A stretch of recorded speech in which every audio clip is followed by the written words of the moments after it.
Assalamualaikum warahmatullahi wabarakatuh.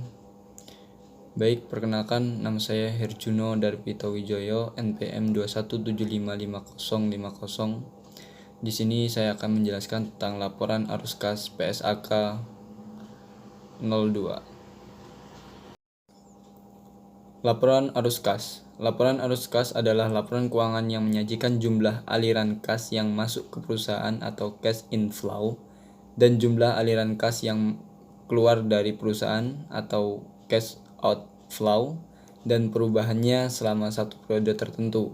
Tentunya laporan arus kas disajikan secara cash basis.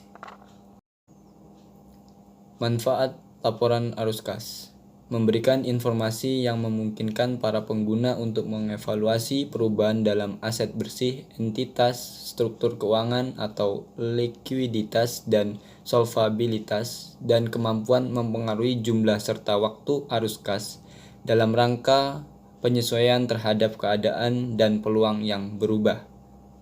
Menilai kemampuan entitas dalam menghasilkan kas dan setara kas, dan memungkinkan para pengguna mengembangkan model untuk menilai dan membandingkan nilai sekarang dari arus kas masa depan atau future cash flows dari berbagai entitas.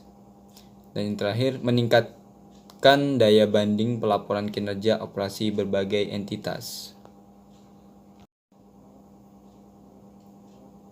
Arus kas perusahaan diklasifikasikan menjadi 3, yaitu arus kas dari aktivitas operasi, aktivitas penghasil utama pendapatan entitas, dan aktivitas lain yang merupakan aktivitas investasi dan pendanaan. Contohnya aktivitas operasi adalah kegiatan jual beli barang.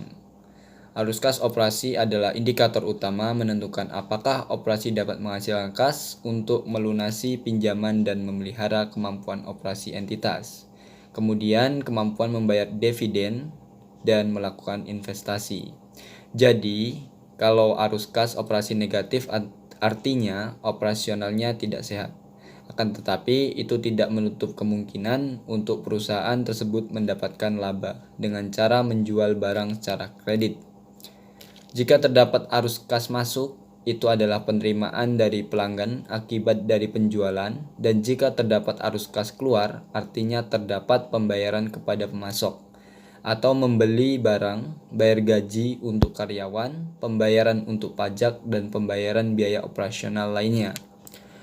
Pelaporan arus kas dari aktivitas operasi disajikan dengan 2 metode, yaitu metode langsung dan metode tidak langsung.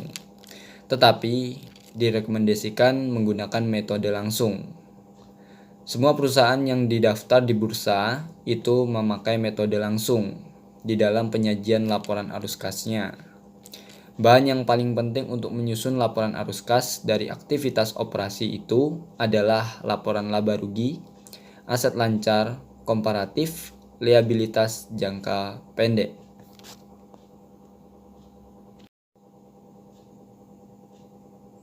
Arus kas dari aktivitas investasi. Aktivitas investasi adalah perolehan dan pelepasan aset jangka panjang serta investasi lain yang tidak termasuk setara kas.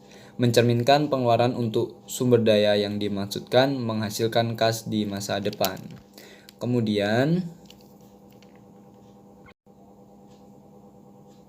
inflows terdiri dari penerimaan penjualan, aset tetap, aset tidak berwujud, dan aset jangka panjang lain, dan penerimaan penjualan instrumen utang atau kas atau selain diperdagangkan.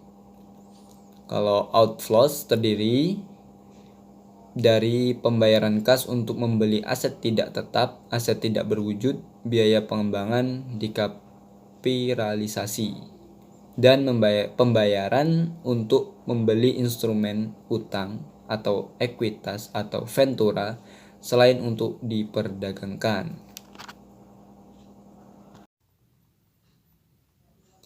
Arus kas pendanaan. Aktivitas pendanaan adalah aktivitas yang mengakibatkan perubahan dalam jumlah serta komposisi kontribusi modal dan pinjaman entitas.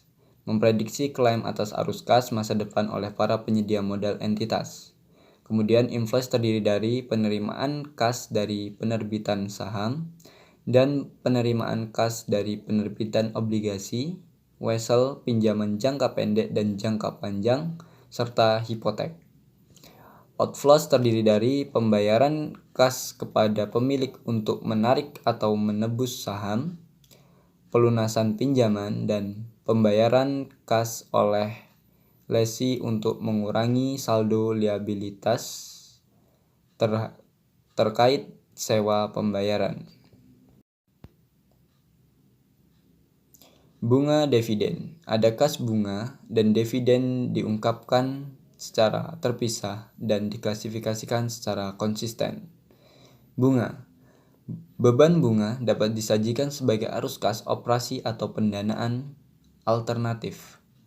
Pendapatan bunga dapat disajikan sebagai arus kas, operasi atau investasi alternatif. Sedangkan dividen yang dibayarkan dapat disajikan sebagai arus kas, pendanaan atau operasi atau alternatif. Kedua, pendekatan dividen dapat disajikan sebagai arus kas, operasi atau investasi atau alternatifnya. Harus konsisten. Apabila dividen sebagai komponen pendanaan, maka masuk ke pendanaan.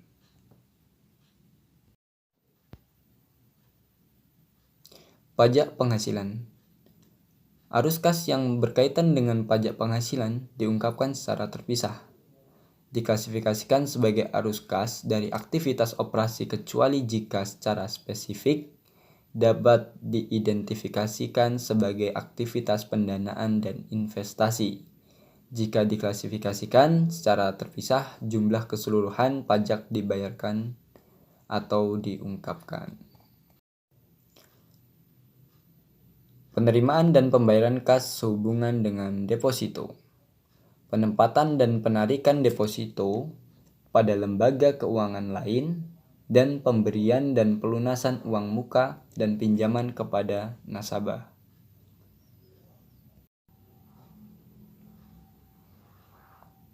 Pelaporan arus kas atas dasar neto. Itu arus kas yang berasal dari aktivitas operasi investasi, dan pendanaan berikut ini dapat disajikan menurut arus kas bersih neto. Penerimaan dan pengeluaran kas untuk kepentingan pelanggan jika lebih mencerminkan aktivitas pelanggan daripada aktivitas operasi atau pembayaran rekening giro dana pelanggan dikelola entitas asosiasi.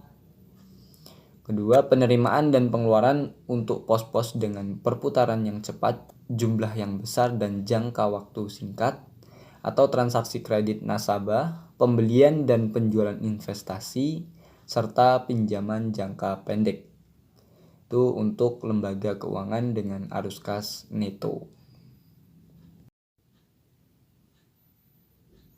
Arus kas dalam mata uang asing. Itu arus kas dari transaksi mata uang asing dibukukan ke dalam mata uang fungsional entitas dengan mengalihkan jumlah mata uang asing tersebut dengan nilai tukar pada tanggal transaksi. Arus kas entitas anak di luar negeri dijabarkan berdasarkan nilai tukar pada tanggal transaksi arus kas. Itu konsisten dengan PSAK 10. Keuntungan dengan kerugian yang belum direalisasi akibat perubahan nilai tukar bukan arus kas. Perubahan nilai tukar dilaporkan dalam LAK, merekonsiliasi saldo awal dan akhir dan setara kas. Pelaporan arus kas pada aktivitas investasi dan pendanaan. Dan yang terakhir dilaporkan secara terpisah kelompok utama penerimaan kas bruto dan pengeluaran kas yang berasal dari aktivitas investasi dan pendanaan kecuali yang boleh dilaporkan neto. Baik, sekian penjelasan tentang laporan arus kas PSAK 02. Kurang lebihnya saya mohon maaf. Saya akhiri. Wassalamualaikum warahmatullahi wabarakatuh.